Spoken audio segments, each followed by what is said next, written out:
que publicó esta semana en Animal Político un artículo bastante interesante porque, a ver, fue San Valentín el pasado martes, pero el previo a San Valentín, el 13 de febrero, está denominado como el Día del Condón, justamente el Día Internacional del Condón, para generar conciencia en vísperas del Día del Amor y de la Amistad de la utilidad justamente del preservativo.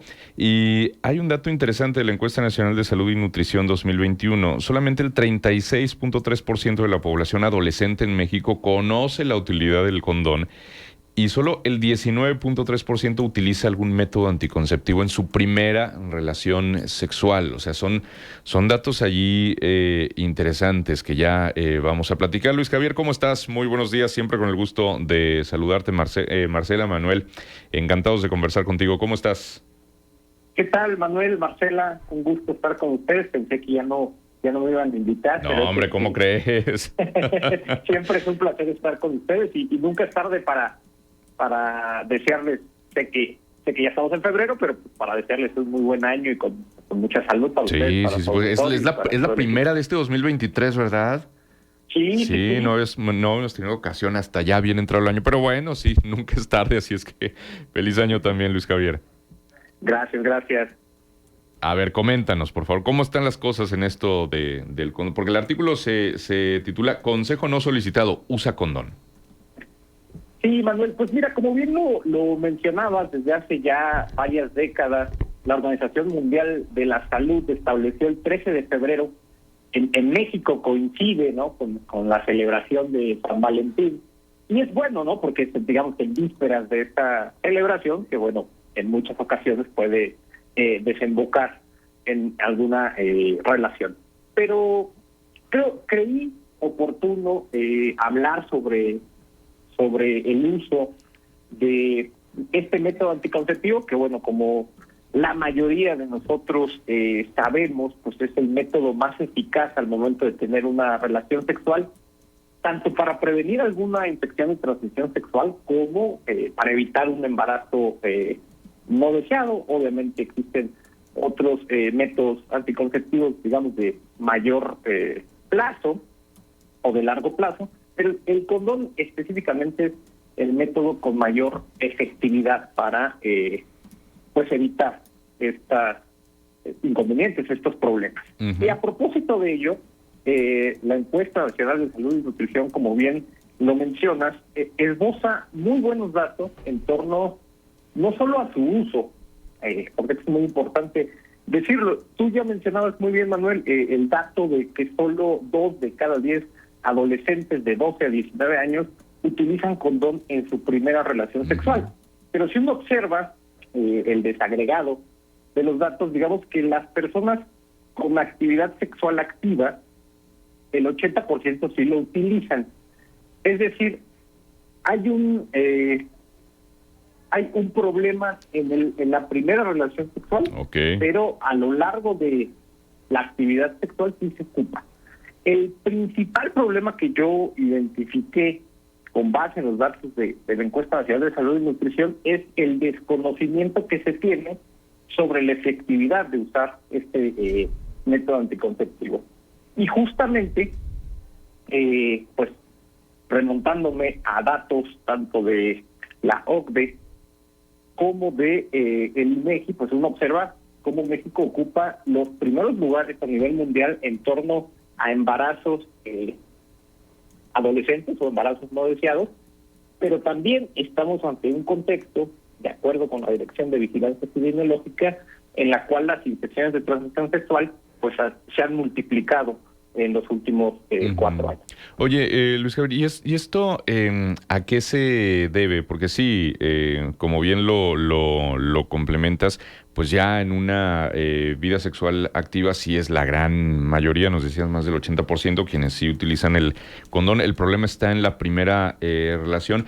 ¿A qué lo atribuyes? Porque no necesariamente ha dejado de haber difusión. Digo, seguimos viendo campañas, seguimos viendo publicidad incluso de de condones y cada vez bastante creativa también hay que decirlo. Me tocó ver recientemente un anuncio de estos servicios de delivery con respecto al tema del condón y me pareció muy creativo el anuncio. Entonces, no ha dejado de haber difusión. ¿A qué lo atribuirías este dato de que solamente 2 de cada 10 adolescentes utiliza algún anticonceptivo en su primera relación?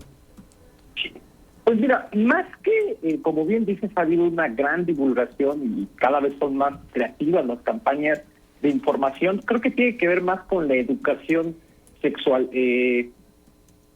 No hay datos al respecto, pero creo que en ciertas regiones del país, digamos que todavía es un tabú el poder hablar con tus padres, con tus profesores, con tus compañeros, incluso sobre pues tu vida sexual. Y ese tabú y ese tabú genera una barrera de información, sobre todo en el primer contacto sexual que se tiene en nuestra vida. Si bien la Secretaría de Salud reparte condones gratuitos, creo que ha fallado en cómo bajar esta distribución a los adolescentes, cómo hacer estos condones gratuitos más accesibles, porque es muy complicado que un adolescente de 12, 19 años vaya, digamos, a una clínica del IMSS, del ISSSTE, por un condón, ¿no? Tal vez, por ejemplo, en Francia, hace un año implementaron, ya ellos repartían condones gratuitos, pero lo que hicieron es ponerlos en lugares accesibles. Así como puedes ir a comprar uno al supermercado, también tienes la opción de tomar uno de forma gratuita, ¿no? Sí, Entonces, sí.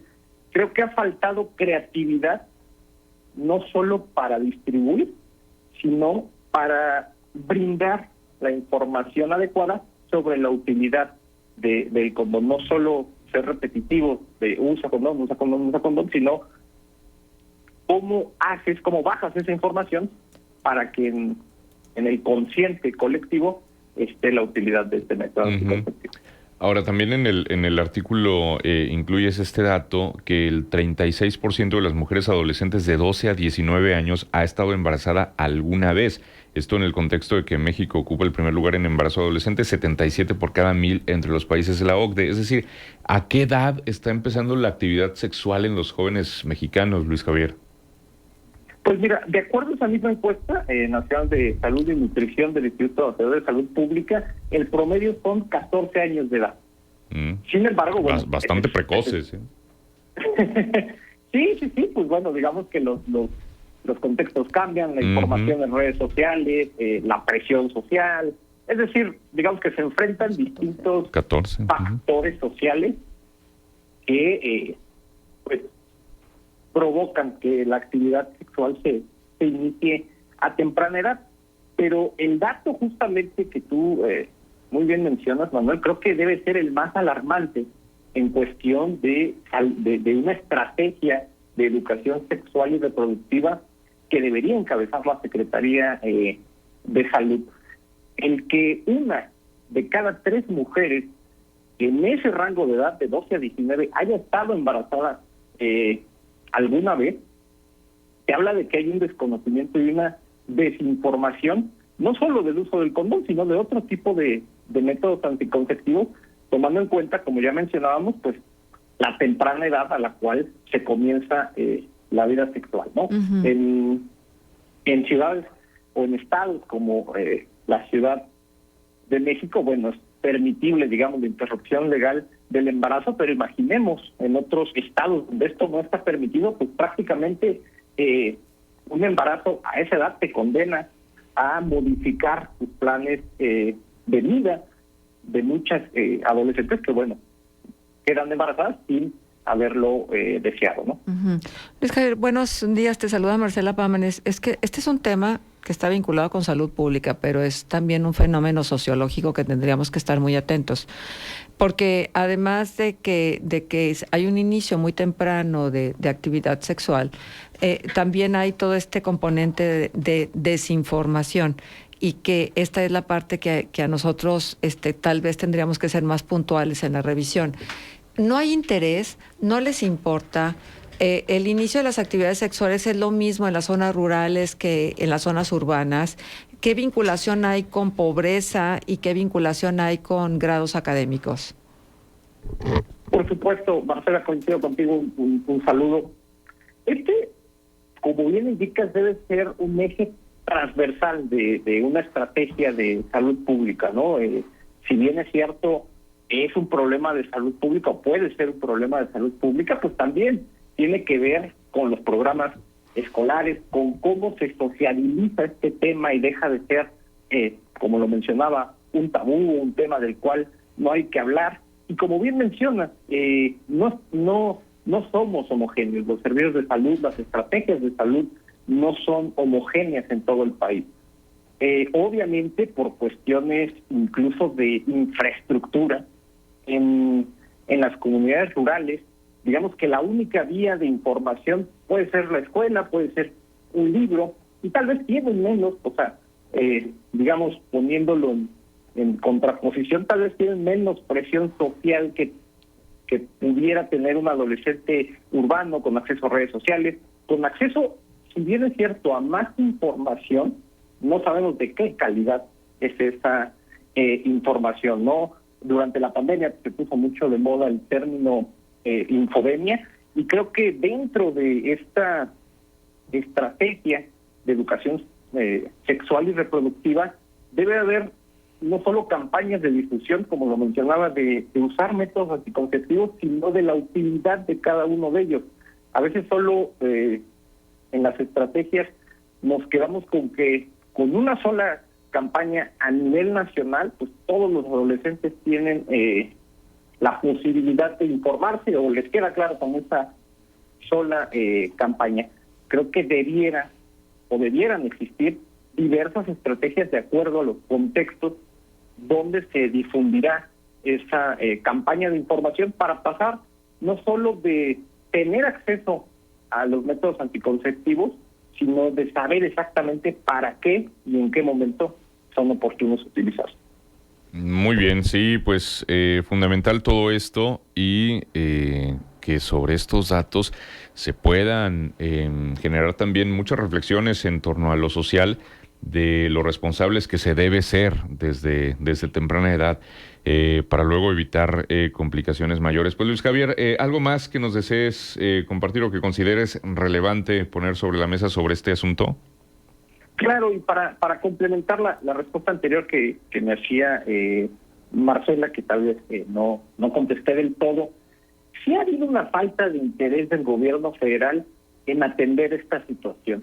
Y se puede reflejar claramente, por ejemplo, en el presupuesto del CENSIDA, que es el encargado de diseñar las políticas públicas a nivel nacional para atender la educación sexual y reproductiva. Si uno revisa el presupuesto que tenía este consejo de 2008, a la fecha su presupuesto se ha reducido en más del 12% en términos reales.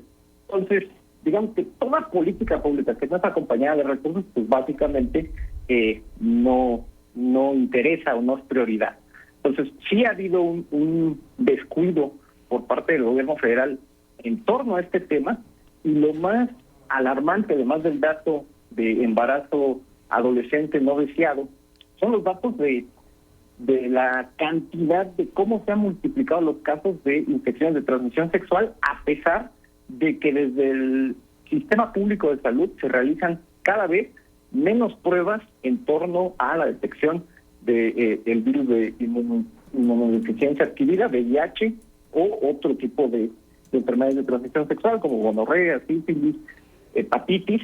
Es decir, hay menos pruebas y sin embargo hay más casos. Entonces hay que poner muchísima atención, porque esto puede convertirse en un problema realmente de salud pública que pudiera generar una crisis dentro del sistema de salud mexicano. Uh-huh. Por supuesto, lo decíamos en la presentación del espacio que íbamos a tener contigo, Luis Javier, el repunte de enfermedades de transmisión sexual que parecieran las más viejas de las enfermedades que han preexistido durante siglos en la humanidad, que es la gonorrea y la sífilis, y desgraciadamente ha habido un incremento muy, muy importante en muchos países, pero México está incluido. Así es que yo creo que es muy necesario que no perdamos el enfoque de que esas enfermedades siguen estando ahí y que tiene que haber la prevención necesaria y además tiene que haber el acompañamiento necesario para que los jóvenes que a los 14 años están iniciando una actividad sexual no tengan consecuencias a largo plazo.